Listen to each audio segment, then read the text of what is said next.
തുടർച്ചയായ എട്ടാമത്തെ trading സെഷനിലും Indian market ഇടിയുകയും index 0.4% ഇടിഞ്ഞ് 22,929 ക്ലോസിംഗ് നൽകുകയും ചെയ്തു. 2024 ജൂൺ മാസത്തിന് ശേഷം ആദ്യമായി BSE ലിസ്റ്റഡായ കമ്പനികളുടെ entire market capitalisation 400 lakh crore രൂപയ്ക്ക് താഴെ എത്തുകയും ചെയ്തു. കഴിഞ്ഞ ട്രേഡിംഗ് സെഷനിൽ നിഫ്റ്റി 50യിൽ 50 സ്റ്റോക്കുകളിൽ 39 സ്റ്റോക്കുകളും ബിയറിഷ് സൈഡിലായിരുന്നു.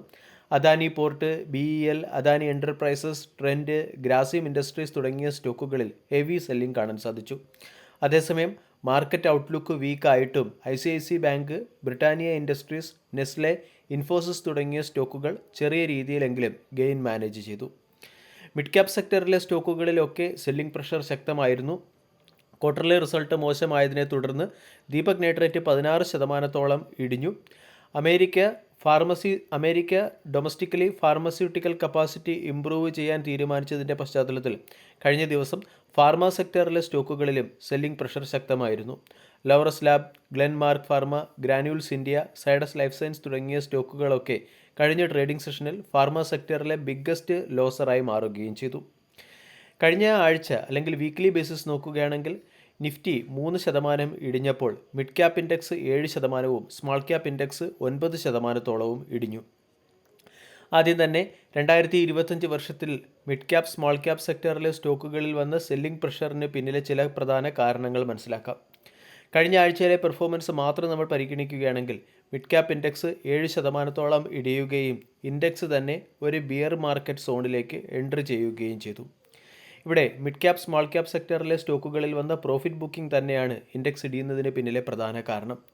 ലാർജ് ക്യാപ് സ്റ്റോക്കുകളുമായി താരതമ്യപ്പെടുത്തുമ്പോൾ മുമ്പ്, അതായത് 2023-24 വർഷത്തിൽ മിഡ് ക്യാപ് സെക്ടറിലെയും സ്മാൾ ക്യാപ് സെക്ടറിലെയും സ്റ്റോക്കുകൾ ഇൻവെസ്റ്റേഴ്സിന് മികച്ച റിട്ടേൺ നൽകി.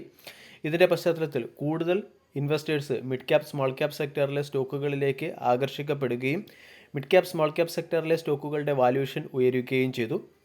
ഇപ്പോഴത്തെ മാർക്കറ്റ് അൺസർട്ടനിറ്റി മനസ്സിലാക്കി investors mid cap, small cap സെക്ടറിലെ സ്റ്റോക്കുകളിൽ പ്രോഫിറ്റ് ബുക്കിംഗ് നടത്തുകയും ലാർജ് ക്യാപ് സ്റ്റോക്കുകളിൽ ഇൻവെസ്റ്റ്മെൻറ്റ് നടത്തുകയും ചെയ്യുന്നു. ഇതിൻ്റെ പശ്ചാത്തലത്തിലാണ് മിഡ് ക്യാപ്, സ്മാൾ ക്യാപ് സെക്ടറിലെ സ്റ്റോക്കുകൾ നിഫ്റ്റിയുമായി താരതമ്യപ്പെടുത്തുമ്പോൾ വളരെ വലിയ കറക്ഷനിലൂടെ കടന്നു പോകുന്നത്. അതോടൊപ്പം തന്നെ RBIയുടെ ഹോക്കിഷ് സ്റ്റാൻസും ലിക്വിഡിറ്റി ടൈറ്റ് ചെയ്യാനുള്ള ഒരു തീരുമാനവും mid cap and small cap സെക്ടറിലെ സ്റ്റോക്കുകളിൽ വന്ന പ്രോഫിറ്റ് ബുക്കിങ്ങിന് പിന്നിലെ മറ്റൊരു പ്രധാന കാരണമായി പ്രവർത്തിക്കുന്നുണ്ട്.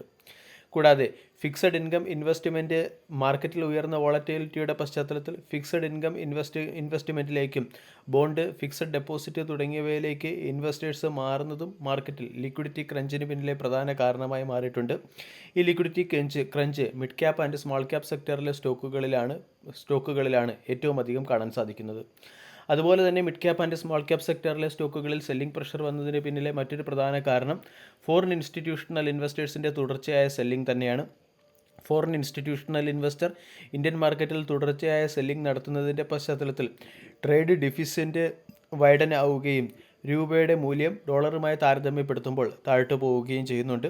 കൂടാതെ വിയറ്റ്നാം, ഇന്തോനേഷ്യ തുടങ്ങിയ എമർജിംഗ് മാർക്കറ്റ് മികച്ച ഗ്രോത്ത് ആൻഡ് കറൻസി സ്റ്റെബിലിറ്റി കാണിച്ചതിൻ്റെ പശ്ചാത്തലത്തിൽ foreign institutional investors south Asian മാർക്കറ്റിലേക്കും ശ്രദ്ധ കേന്ദ്രീകരിക്കുന്നു. ഇതും ഇന്ത്യൻ മാർക്കറ്റിലുള്ള ഫണ്ട് ഔട്ട്ഫ്ലോയ്ക്ക് പിന്നിലെ പ്രധാന കാരണമായി പ്രവർത്തിക്കുന്നു.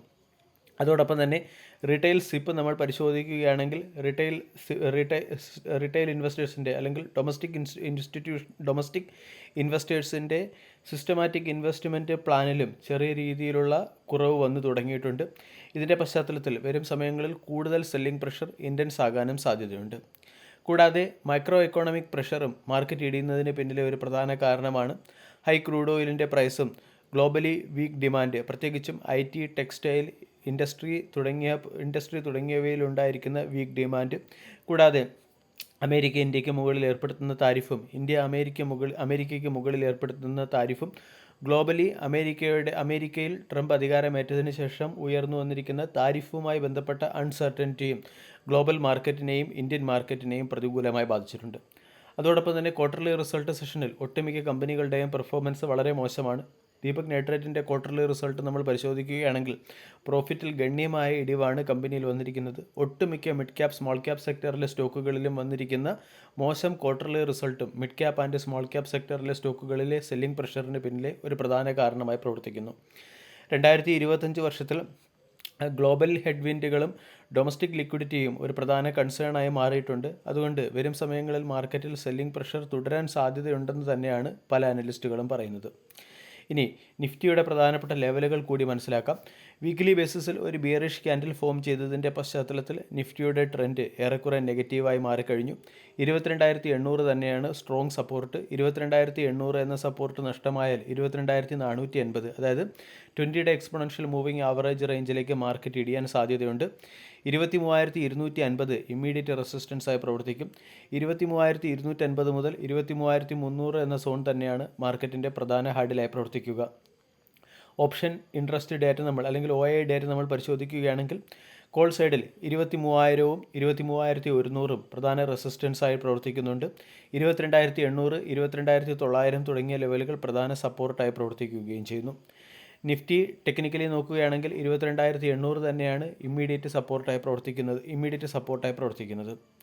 ഇതിൻ്റെ പശ്ചാത്തലത്തിൽ വരും ട്രേഡിംഗ് സെഷനിൽ ഇൻഡെക്സ് 22,250, 22,300 എന്ന പ്രധാന ഹഡിൽ ക്രോസ് ചെയ്ത് 22,500-ന് മുകളിൽ എത്തിയാൽ മാത്രമേ മാർക്കറ്റ് ബിയറിഷ് ട്രെൻഡിൽ നിന്നും അല്ലെങ്കിൽ മാർക്കറ്റിൻ്റെ വീക്ക്നെസ് അവസാനിച്ചു എന്ന് നമ്മൾക്ക് എസ്റ്റിമേറ്റ് ചെയ്യാൻ സാധിക്കുകയുള്ളൂ.